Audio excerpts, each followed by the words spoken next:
So do I get mad when my kids eat like bags of chips and stuff like that? Listen, man, I just ate a bag of chips. So I look at me getting mad at them. Nah, but I keep that to a minimum, and I be on their ass though. Like, they hate vegetables, but we figured out, I don't like vegetables either, but I figured out a way that I like them and they like them. I can eat raw. They won't really eat the raw vegetables unless it's carrots with ranch, but I figured out how to cook and bake them to where they like them. You know what I'm saying? So, but I try to my best to keep them away from sugar as much as possible and junk food. But it's hard, man. Kids, once you're exposed to that goodness called Doritos and called gummy bears and all that, it's hard to get somebody away from that. You know what I'm saying?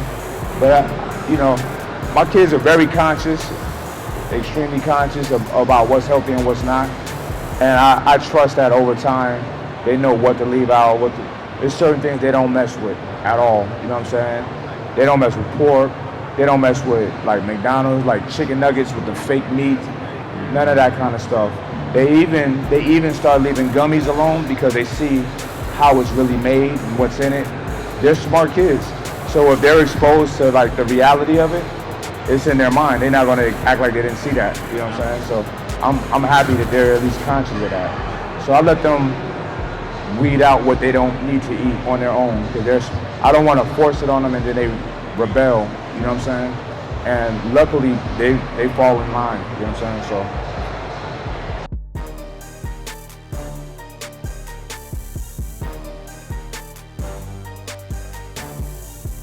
First and foremost, and I hate to have to say this, but I'm gonna say this: leave the girls alone in the gym, because it's expected for the trainers to be creeps. You know what I'm saying? And at the gym that I was telling you about, Metroflex Long Beach, you know, we would have that all the time, and I would call meetings with all the trainers, like, look, fellas, leave the girls alone. I'm gonna tell you why. We're all in the gym, and you're dating one of my clients, and it don't work out. It's not gonna work out. Shit gets weird. She might not want to come back to the gym because she's uncomfortable. It messes up my money. She might start talking bad about you. Oh, they're creeps over there at the gym. Girls are uncomfortable. It's just so many different variables. So I always tell the trainers, man, and I love women like the next man, but I didn't in the workspace, I was real serious. You know what I'm saying? So, you know, just don't do what's expected. And unfortunately, that's expected. And I'm talking about when a new girl come in the gym, everybody's like, you know what I'm saying? Like, bro, it's a million women out there in the world. Leave them alone. You know what I'm saying? And it's hard because you in there every day, you see the same people every day, but leave the girls alone. You know, take your craft serious. You know, get multiple certifications, right? Not that these certifications hold all the weight, but it does show that you're serious about your craft. And if you're doing that, and if you're serious about your craft, you're doing other things to further qualify yourself to be these people's leader. Because when you have clients, you're their life coach. It's not just counting reps. Leave your phone off the floor. I hate when I go into a gym and I see people training somebody and they on their phone like this while their client is doing their thing. I hate that. Stop it. You don't have to Snapchat everything your client is doing. You know what I'm saying? Get them down solid. Get them legit. If you want to set up a phone and record it so they can see their form or something like that, that's cool. But really be dedicated to them getting their goals. Now, I would even have situations to where it was people were working toward their goals or whatever, and it may be a month to where they can't afford me this month or whatever. I'd be like, you know what? Come in anyway. We'll work that out later. Don't even worry about it. So don't be focused so much on the money. Be focused on actual results, because the money's gonna come. It's gonna come. You know what I'm saying? The results is hard. Man, you can have so much, you know, momentum, and then a bad week, you can fall all the way off. You want to hold them accountable, calling them, texting them, checking on them. You know what I'm saying? I did all of that. All my clients, look, I had people who I had 2-3 years who absolutely did not need me anymore. They would keep coming. You know what I'm saying? So people put a lot of value in that, and you gain some lifelong friends.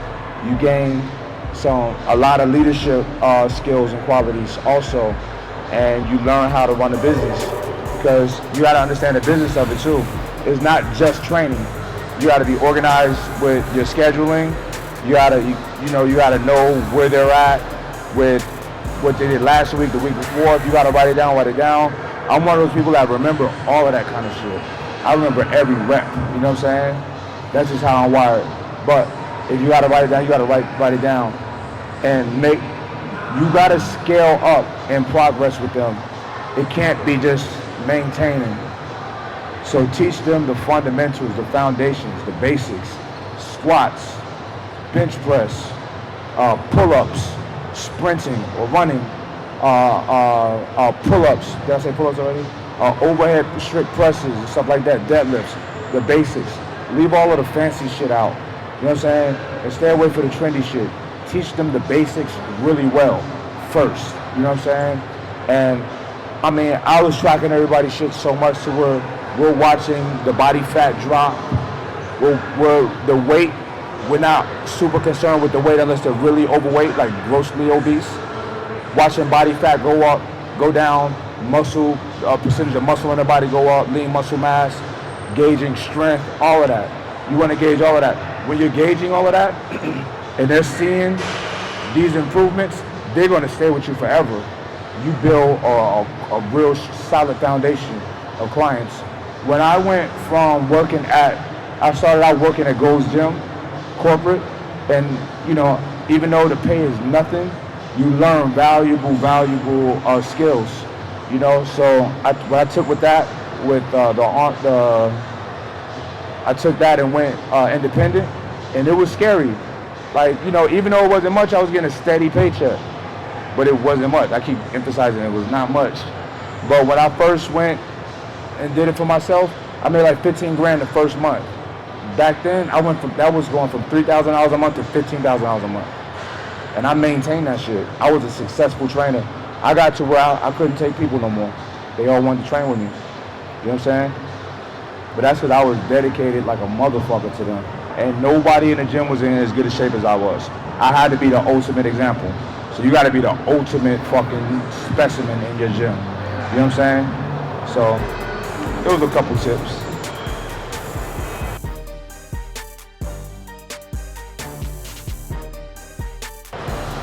You gotta just be on their ass non-stop. You know what I'm saying? And with you tracking, engaging everything, if they're doing all these things that's not conducive to their gains, they're not gonna get results. And be like, look, you're not getting results, it has nothing to do with me. It's with everything to do with what you're doing outside of the gym. I'm doing what I gotta do here. I can't monitor you outside of here. You gotta hold yourself accountable. If they're still not doing it, cut them loose. Like, listen, you're wasting your money with me. I really care about you. I don't want you wasting your money. You're not ready for me yet. And they may not be. You know what I'm saying? And I know it sounds like counterproductive to your bank account, but make room for somebody that's serious.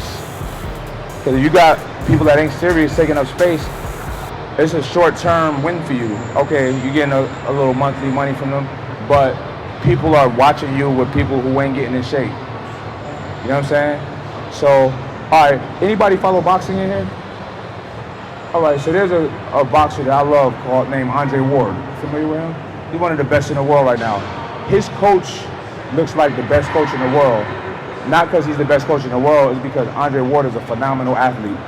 So if any of y'all became Andre Ward's coach, you'd be the best coach in the world. That's a big stretch of an example, but that's an example. You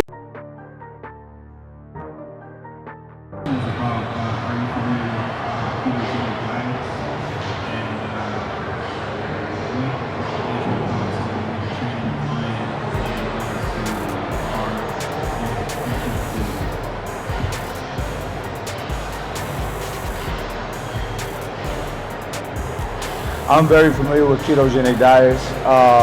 When I'm like, my eating regimen at the moment when I'm on point is keto specific, to where I'm not doing a whole lot of carbs at all. It's mostly plant-based, honestly. And I'm intermittent fasting for the majority of the time that I'm eating. So it's just a better, to me, it's just, I like it. I like it a lot. You know, your body, it's allowing your body to utilize fat sources for energy versus carbs. You know what I'm saying? You stay lean, you know, and you're still strong, you have energy, you know what I mean? Carb insensitivity, I'm not too familiar with. I know there's people that's very sensitive to carbohydrates. I think I am, you know, but you should know, you should be kind of know your body to know when you eat something, you feel like you're blown up and feel puffy. I'm gonna lay off of that, you know what I'm saying? You know your body. It's just a matter of being disciplined. You know, some shit tastes really good, and sometimes you don't care how you feel, you want to eat this, but you can't be that. That's what animals do, you know what I'm saying? And we're supposed to not be like animals. So we gotta be intelligent and have discipline and decide not to indulge in things that aren't very conducive to our goals. You know what I mean?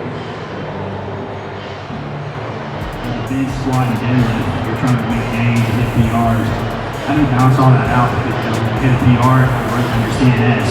You know, we all want to get stronger and hit PRs. How do you balance those 3 workouts out towards when you're going to do like a new PR on a squat, bench, or deadlift? Okay, y'all understand this question? Okay, so when you're training, you have 2 systems that's being worked in training. It could be your nervous system or your musculoskeletal system.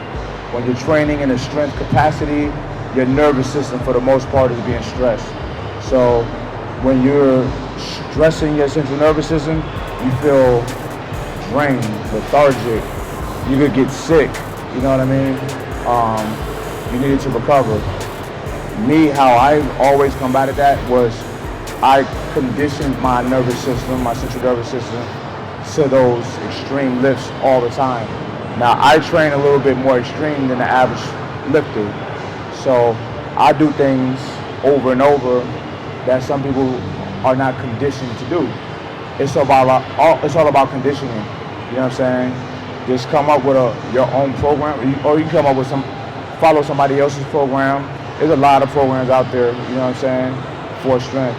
But my training, like every week, is about, I don't ever train for maintenance. It's always for strength, you know what I'm saying? Now I'm gonna tell you this, you know, as time goes, I've been training for a long time, you know, training for strength, to be stronger all the time. It has its benefits, but it has its downfalls. You will get injured. You will get injured, you know what I mean? Your body can only take for so much, and we're doing a lot, you know what I'm saying?